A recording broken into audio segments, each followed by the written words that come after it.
What's going on, guys? It's Asal and welcome to some Counter-Strike Global Offensive. Now, a little disclaimer here, I'm a very new player to the game and I'm not very good. I'm only halfway to level 3 and I don't have a ton of experience playing this kind of tactical shooter. Now, I have really been wanting to make some CSGO videos for quite a while, but the thing is, I am nowhere near good enough to be any kind of competitive coach for any high level of play or anything like that. So instead, what I'm going to be doing is I'm going to be starting a little bit of a learning center kind of video series where basically I'll be going over the things that I have been learning as I've been playing the game and how I've been applying them and how that has helped me progress and be a better player. Now, if you're an experienced player, don't go away yet. I will get to you in just a moment, but if you're a new player, you will find these videos quite helpful, ideally, because I'll be going over the things that I have been learning as a new player, some of the things that I've struggled with, and how I have overcome those. Now, if you're an experienced player, please don't go away. I want these videos to be a learning experience for everyone. So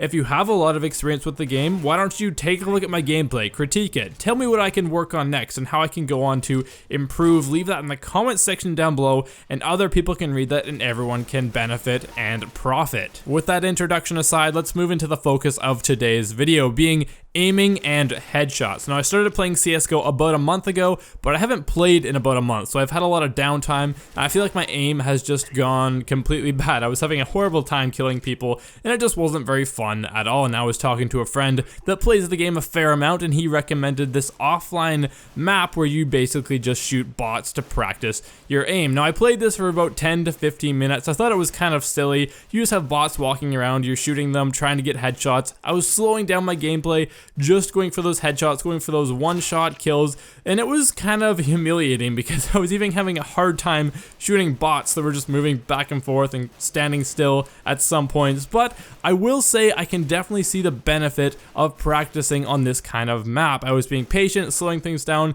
and after about only 10 minutes, I was finding I was getting a lot more confident. Even though I was just shooting bots, I felt like my aim was improving. Now, over the long term, I can definitely see myself using this to practice on a weekly, maybe even daily basis, just to keep my aim sharp before I jump into some games. Something like this has a lot more use than it might seem initially because it does look a little bit boring, but it definitely did help me when I jumped into some actual deathmatch games. Applying this practice to an actual game was a lot better than my previous experience not having practiced my headshots and being a little rusty. Now, I was just playing deathmatch. I wasn't focusing on casual too much because I find casual has a lot of downtime, so you don't have a ton of time to develop your gameplay compared to in deathmatch. As right now, we're just focusing on aiming anyways. Strategy and general game sense is something I'll be focusing on later. So moving into deathmatch, I started focusing on just getting headshots, resisting that urge to spray. I did spray sometimes, of course, as it kind of always tends to be, regardless of what you tell yourself. When someone comes around a corner, it's always easy to just spray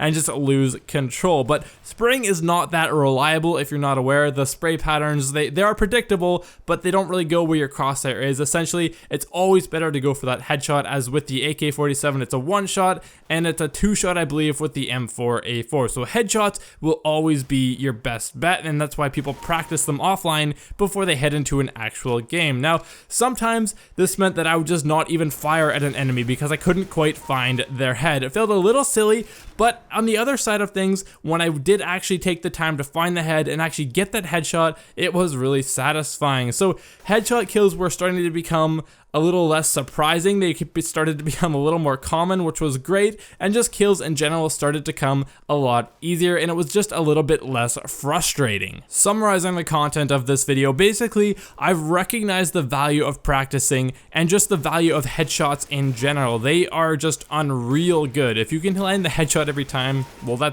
you've mastered CSGO, but that's the thing. It really is not that easy to land the headshot every time, and that's why there's just this incredibly huge, massive skill gap in Counter-Strike Global Offensive. One of the games, I can't really talk about this game from any kind of experience level like I could with maybe another game, another shooter just jumping into it. CSGO is an entirely different breed in itself. So summarizing, headshots and practice, they've been working wonders for me, and I plan to continue practicing and moving forward and developing my game. Now, if you are an experienced player and you have a suggestion for a future lesson or what I should work on next with my game, again, please leave that in the comment section down below so we can move forward and continue improving our game. And of course, if you have enjoyed this video, please do hit that like button. I always appreciate that very much. And if you want to continue in this journey with me, be sure to hit that subscribe button. Everyone, this has been Asal, and I will see you guys next time.